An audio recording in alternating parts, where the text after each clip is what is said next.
पंजाब के सभी लोगों को मेरा नमस्कार, सत श्री अकाल जी। आज एक बहुत ही अहम मुद्दे पर हम बात करना चाहते हैं, जो पंजाब के कई लोगों के मन में इस वक्त है और उन्हें तकलीफ दे रहा है। कल एक आदमी आया मेरे पास, मुझे कहता है जी मैं हिंदू हूँ और आज पंजाब में हिंदुओं के मन में, खासकर व्यापारियों के मन में सुरक्षा को लेके बहुत चिंता चल रही है। पंजाब एक बहुत ही बुरे आतंकवाद के दौर से गुजरा है और इसलिए केवल हिंदू नहीं, सभी लोगों के मन में पंजाब की कानून व्यवस्था को लेके, सुरक्षा को लेके, आंतरिक सुरक्षा को लेके काफ़ी चिंता चलती रहती है कि वापस वो दौर किसी भी हालत में नहीं आना चाहिए। तो उसने मुझे कहा जी पिछले दिनों की जो कुछ घटनाएं हैं उन्होंने हमें चिंतित कर दिया है। जिस तरह से भारतीय जनता पार्टी और कांग्रेस के बीच में पीएम की सिक्योरिटी को लेके एक गंदी राजनीति हुई, उससे बोला कि लोगों के मन में, खासकर हिंदुओं के मन में बड़ी कि ये चल क्या रहा है। नेशनल सिक्योरिटी के मुद्दे पे, इंटरनल सिक्योरिटी के मुद्दे पे इस किस्म की राजनीति अच्छी नहीं है। अगर ऐसे राजनीति होगी तो फिर सुरक्षा कौन देगा। जिस तरह से पिछले कुछ महीनों के अंदर पंजाब के अंदर कई सारी घटनाएं घटी हैं, जगह जगह टिफिन बॉम्ब मिल रहे हैं, जगह जगह बॉर्डर से ड्रोन्स आते हैं, लुधियाना में बॉम्ब ब्लास्ट हो गया, बेअदबी की घटनाएं हो गई। मैं आज पंजाब के सभी लोगों को, हिंदुओं को भी, सिख समाज को भी, क्रिश्चियंस को भी, मुस्लिम्स को भी, सभी जाति के लोगों के, सभी धर्मों के लोगों को, 3 करोड़ पंजाबियों को यह आश्वस्त करना चाहता हूँ कि आम आदमी पार्टी की सरकार आएगी तो आपकी सुरक्षा की जिम्मेदारी हमारी होगी। एक एक व्यक्ति की, एक एक व्यापारी की सुरक्षा की जिम्मेदारी हमारी होगी। दिल्ली में हम सरकार चला रहे हैं 7 साल से। केंद्र सरकार से हमारे बहुत सारे मतभेद हैं, होते ही हैं 2 सरकारों के बीच में।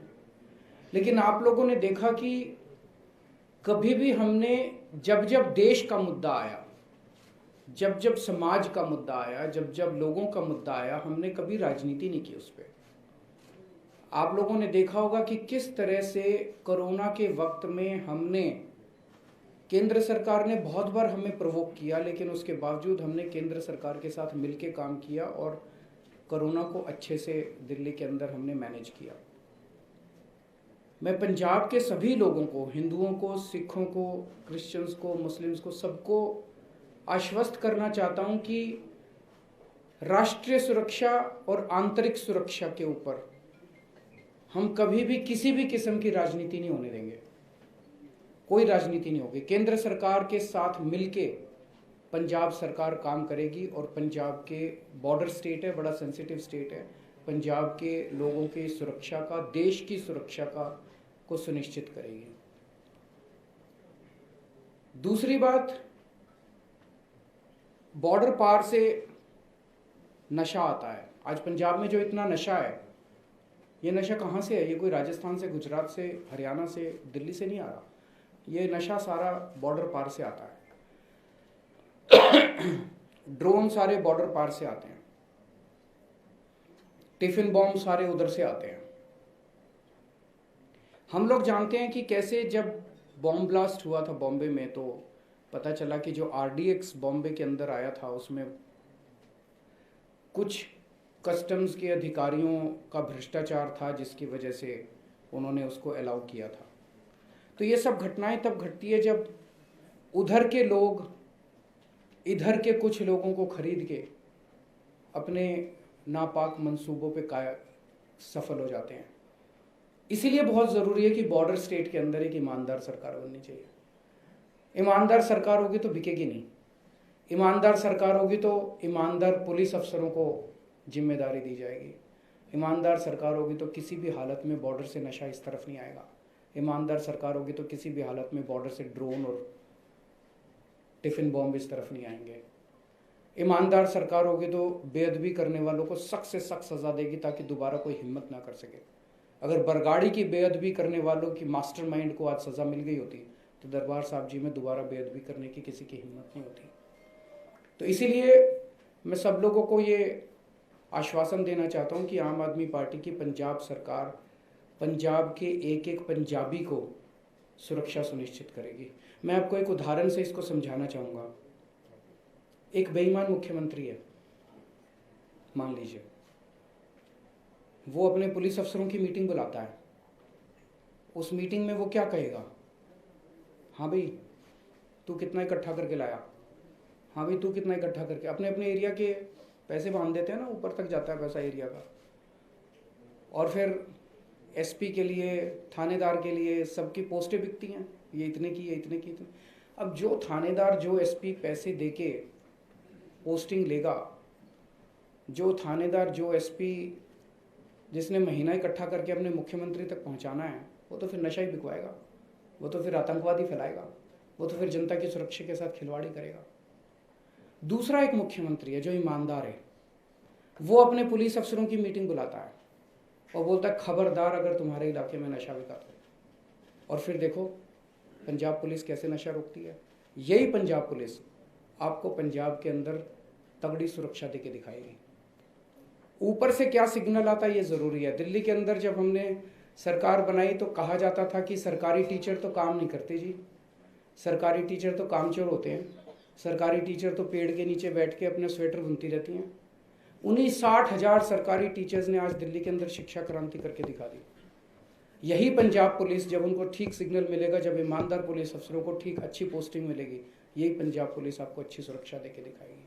तो आज मैं इस प्रेस कॉन्फ्रेंस के जरिए पंजाब के हर व्यक्ति को, हिंदू, सिख, ईसाई, मुस्लिम, व्यापारी, हर क्षेत्र के व्यक्ति को ये आश्वासन देना चाहता हूँ कि आपकी सुरक्षा की जिम्मेदारी पंजाब सरकार की होगी। चिंता मत कीजिए, ईमानदार सरकार आएगी, बॉर्डर की भी सुरक्षा करेगी और बॉर्डर पार से कुछ भी यहाँ पे अलाउ नहीं किया जाएगा। अगर आपके कोई प्रश्न है तो। आपने कहा है कि बॉर्डर पार से आ रहा है, कुछ अफसरों की मीटिंग, ये बीएसएफ के अफसर हैं या आप? नहीं, मैं ये नहीं, मोटे मोटे तौर पे जब भी होता है, मैं किसी के दोषारोपण नहीं कर रहा, मोटे मोटे तौर पे जब भी इस किस्म की घटनाएं घटती है तो कहीं ना कहीं जब उसकी तहकीकात जड़ में जाया जाता है तो कहीं मिली भगत नजर आती है। ईमानदार सरकार होगी तो सुरक्षा ज़्यादा पुख्ता होती है। सर, बेअदबी मामले में अभी तक इंसाफ नहीं मिल पाया, सरकारें दावा करती रही हैं। पिछली बार भी कांग्रेस की सरकार ने दावा किया था कि हम सजा दिलवाएंगे, पर जब सरकार बन जाती है तो इंसाफ नहीं मिलता लोगों को। क्योंकि जो उनके मास्टरमाइंड है ना, वो बहुत बड़े लोग हैं। इस पार्टी वाले, इस पार्टी वाले, इस पार्टी वाले, ये तीनों एक ही हैं। इनके आपस में शादी ब्याह होते हैं, पारिवारिक रिश्ते हैं इनके। कोई भी पार्टी की सरकार आ जाए वो दूसरों पे आंच नहीं आने देती, आपस में एक दूसरे की सुरक्षा। पंजाब जाए भाड़ में इनकी वजह से, ये इन लोगों का बस चले तो पंजाब को बेच के खा जाएं। तो ये जब भी इसकी सरकार आएगी तो अगर इन्होंने बेअदबी करी तो इनकी सुरक्षा करेंगे, इनकी सरकार आएगी उसने चोरी करी तो उसकी सुरक्षा। आम आदमी पार्टी की किसी से सेटिंग नहीं है, इसीलिए सारे इकट्ठे हो गए हैं। ये सारे इकट्ठे होकर ये चाहते हैं कि आम आदमी पार्टी की सरकार नहीं बननी चाहिए, इनका जो अच्छा खासा खेल है वो बिगड़ जाएगा। सर, अमित शाह जी आए थे, उन्होंने कहा था कि अगर केजरीवाल जी आएंगे तो रिवाइवल हो जाएगा पंजाब में। उन्होंने पिछली बार का एग्जांपल भी दिया था कि पिछली बार जब इलेक्शन थे उससे पहले केजरीवाल जी को खालिस्तानी के घर में रुके।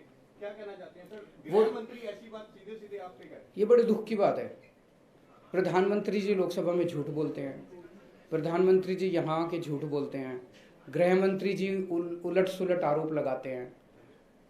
ये शो, इसीलिए मैंने कहा बीजेपी और कांग्रेस आंतरिक सुरक्षा के साथ खिलवाड़ कर रहे हैं और उसके ऊपर राजनीति कर रहे हैं। देश की सुरक्षा और आंतरिक सुरक्षा के ऊपर राजनीति नहीं होनी चाहिए। केजरीवाल जी कह रहे हैं कि अगर केजरीवाल की सरकार बनती है तो एसवाईएल का पानी वो दिल्ली में ले जाएंगे, पानी ले जाएंगे दिल्ली में, वो ये कह के वोट बैंक अपना एसवाईएल पे स्टैंड भी स्पष्ट कर दीजिए सर। सुबह से लेके शाम तक वो लोग केवल और केवल बेतुके हमारे ऊपर आरोप लगाते हैं। जैसा मैंने कहा कि सारी पार्टियां इकट्ठी हो गई है, वो नहीं चाहती कि किसी भी हालत में आम आदमी पार्टी की सरकार बने, वो नहीं चाहती कि किसी भी हालत में भगवंत मान मुख्यमंत्री बने, क्योंकि ये इनका जो 70 साल का जो लूट है वो लूट सारी बंद हो जाएगी। इस लूट को एसवाईएल किसने करा था? हमने तो करा नहीं। एक मिनट सुनो तो सही। मेरे कुछ स्टैंड ले लेने से अगर ये सॉल्व होता हो तो मैं भी 5 मिनट में आपको स्टैंड करके दे दूंगा और सॉल्व करवा लो। सुनो,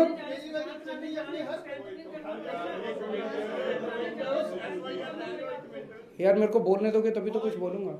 आप बीच में ही मेरे को रोकोगे तो कैसे बोलूंगा? आप ये किसने करा है? ये एसवाईएल बनाना किसने शुरू किया था? नहीं सर, किसी ने भी शुरू किया हुआ। अरे यार मेरे को सर ड्रग्स भी पहले हो गया, आप खत्म करेंगे। प्रॉब्लम तो आपने नहीं छेड़ी थी। Similar is the case here. आप मेरे को बोलने देंगे या आप ही अगर बोलना है तो फिर आप लिख लो जो मर्जी लिखना है। अगर आप मेरे को बीच में काटेंगे तो फिर मैं नहीं बोलने वाला। आप बोल लो आपने जो बोलना है। अगर आप मेरे को बोलने देंगे तो मैं बोलूंगा और मैं अपने हिसाब से बोलूंगा, चाहे मेरे को 1 घंटा बोलना पड़े। आप बीच में मेरे को डिस्टर्ब नहीं कर सकते। आपको हो सकता है मेरा जवाब पसंद नहीं आए, लेकिन मैं आपके लिए नहीं बोल रहा, मैं जनता के लिए बोल रहा हूँ। और आपकी जिम्मेदारी है जो मैं बोलूं उसको जनता तक पहुंचाएं। जनता को पसंद आए ना आए वो उनकी मर्जी है। एसवाईएल शुरू किसने किया था? इन्हीं लोगों ने किया था। बताते हैं कि जब शुरू हुआ था तो फलाने फलाने लोगों को गुड़गांव में फलानी जगह बदले में ज़मीनें भी मिली थी। तो इन दोनों पार्टी के लोगों ने मिलके इसकी शुरुआत करी थी। और उसके बाद जब ये मामला पॉलिटिकली सेंसिटिव बनता गया, कई सारे ऐसे मौके आए।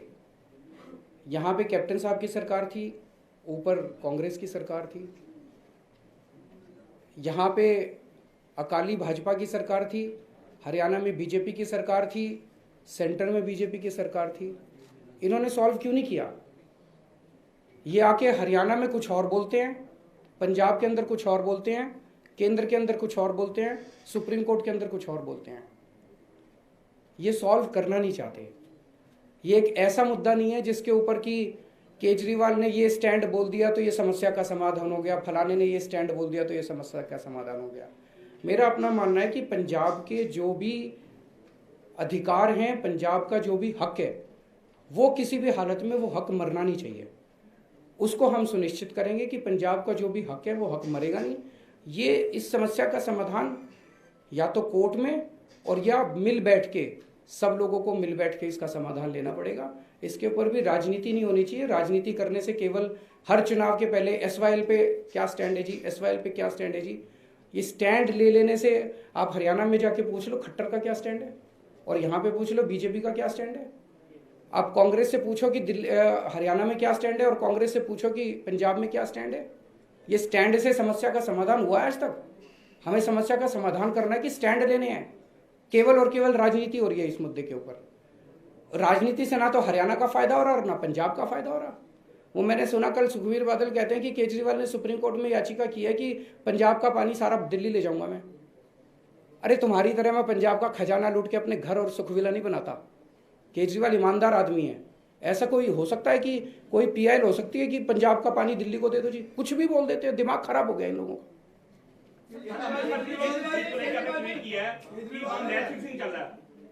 अमृतसर की सीट पे हमने, जैसे मैंने अभी 2 दिन पहले चन्नी साहब के बारे में भी बयान दिया था, हमने सर्वे कराया था।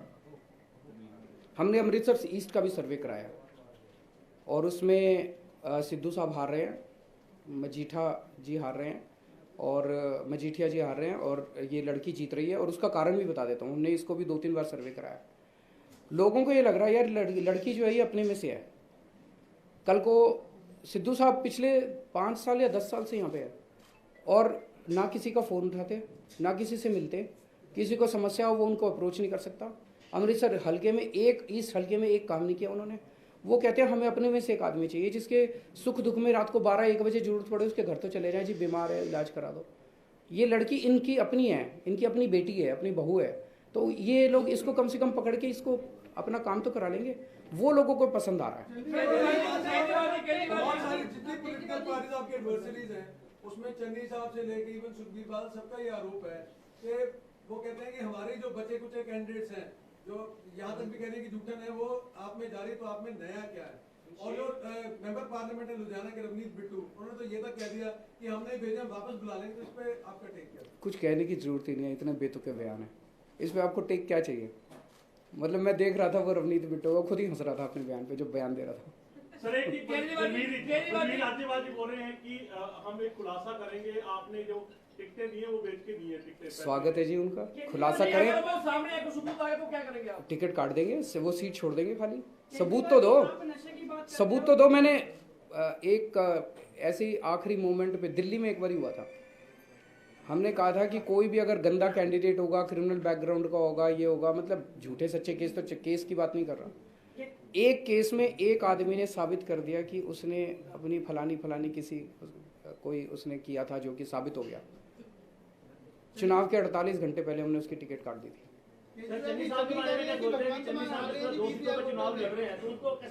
दोनों हारेंगे जी, मैंने तो लिख के भी दे दिया। अब कल 2 चैनल वो अब बदले में जब वो क्या कहते, जब आप लोगों ने उनसे पूछा जाके वो क्या जवाब देते, वो यही जवाब दे रहे हैं। मैंने कल भी आपको कहा था, देखो जी सुबह से शाम तक आप चन्नी साहब के बयान है केजरीवाल केजरीवाल केजरीवाल केजरीवाल केजरीवाल केजरीवाल ऐसे करते रहते हैं। वो रात को सो नहीं पा रहे आजकल, आंख बंद करते हैं तो भूत की तरह मैं आता हूँ, फिर वो डर के उठ जाते हैं। वो बहुत दिन से नहीं सोए हैं। मैं भगवान से उनकी स्वास्थ्य की प्रार्थना करता हूँ कि उनको शांति दे थोड़ा उनके मन को। आप नशे की बात करते हो सर, आपकी वीडियो वायरल हो रही है, आप दिल्ली के बारे में बात कर रहे हैं, गली गली में नशा बिक रहा है और गुलाबी ठेके की बात कर रहे हैं वो ठेके खुले हैं, नुक्कड़ में 430 के करीब ठेके का अलॉटमेंट हुआ है अभी। पंजाब में कितनी दुकानें हैं? सुनो एक मिनट, सुनो मैं आपको डेटा तो ले लो यार। अभी दिल्ली सरकार ने कुछ महीने पहले एक नई एक्साइज पॉलिसी निकाली है। ये उस एक्साइज पॉलिसी का विरोध कर रहे हैं बीजेपी वाले खासकर। मैं सारी डिटेल आप लोगों को बता देता हूँ, इसको अच्छे से छाप देना और इसको अच्छे से चला देना, क्योंकि प्रधानमंत्री अमित शाह इनके पास कुछ नहीं बचा हमारे खिलाफ कहने को। मतलब साफ हो गई है बीजेपी दिल्ली से। दिल्ली में पहले 850 दुकानें थी शराब की। उसकी समस्या ये थी कि कुछ एरिया में ये कॉन्सेंट्रेटेड थी और कुछ एरिया ड्राई थे, वहाँ दुकानें नहीं थी, जिसकी वजह से जहाँ दुकानें नहीं थी वहाँ पे इलीगल दारू बिकती थी। इसको हम बंद करना चाहते थे। टोटल 850 दुकानें थी। आज नई एक्साइज पॉलिसी में 846 दुकानें सैंक्शन हुई, 4 कमी हुई हैं, ज़्यादा नहीं बढ़ाई हमने। लेकिन हमने क्या किया है कि ये जो 850 दुकानें इधर कॉन्सेंट्रेटेड थी उसको इक्वली डिस्ट्रीब्यूट कर दिया, ताकि कोई ड्राई एरिया ना बचे, ताकि इलीगल दारू मिलनी बंद हो जाए। अब नहीं ऐसा कुछ नहीं है, बकवास कर रहे हैं। तो सुनो एक बार सुन ले यार, सुनने की अरे यार सुन तो लो। मैं आपका पॉइंट नहीं है, उसका पॉइंट तो दूसरा वो पूरा नहीं हुआ। दूसरों के पॉइंट भी पूरे हो जाने दो यार। तो 850 में से 846 दुकानें खुलनी है, उसमें से अभी केवल 550 ही खुली हैं, बाकी अभी धीरे धीरे खुल रही हैं। ये पूरी कोशिश कर चुके, स्मृति ईरानी आ चुकी दिल्ली में, इनके बड़े बड़े प्रधानमंत्री जी इस पे बोल चुके। जनता से इनको दिल्ली में समर्थन ही नहीं मिल रहा। एक मिनट सुन तो जाओ यार, सुन तो लो यार मेरे को। तो इनको कोई जनता का समर्थन ही नहीं मिल रहा। इतने बड़े बड़े अगर देश का प्रधानमंत्री, देश का गृह मंत्री, स्मृति ईरानी जैसे लोग अगर वहां पे वर्चुअल रैली करी, कहते हैं विशाल रैली, वर्चुअल रैली, जनता में 4 आदमी इनकी बात नहीं सुन रहे। जनता अगर नाराज होती, मेरे को तो जनता से लेना देना, दिल्ली की जनता अगर नाराज होती मैं उस पर एक्शन लेता, लेकिन जनता खुश है।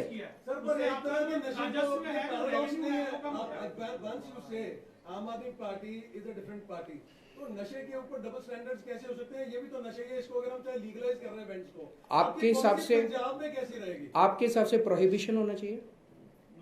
आप बताइए, मैं तो आपसे पूछ रहा हूँ जी, मैं तो एक मिनट, केजरीवाल साहब से देखिए, नशे की बात हर एक पार्टी कर रही है, सोल्यूशन तो आपने कहा कि आप नए सोल्यूशन देंगे। मैं आपसे ये पूछ, एक होता है शराब, एक होता है ड्रग्स। मैं आपसे ये पूछ रहा हूँ कि क्या आप चाहते हैं कि प्रोहिबिशन होना चाहिए देश में? सर, अगर प्रोहिबिशन नहीं होता, सुनो तो सही यार, मैं बात पूरी कर लूँ। इसके ऊपर डिबेट हो सकता है। गुजरात के अंदर प्रोहिबिशन है, बिहार के अंदर प्रोहिबिशन है।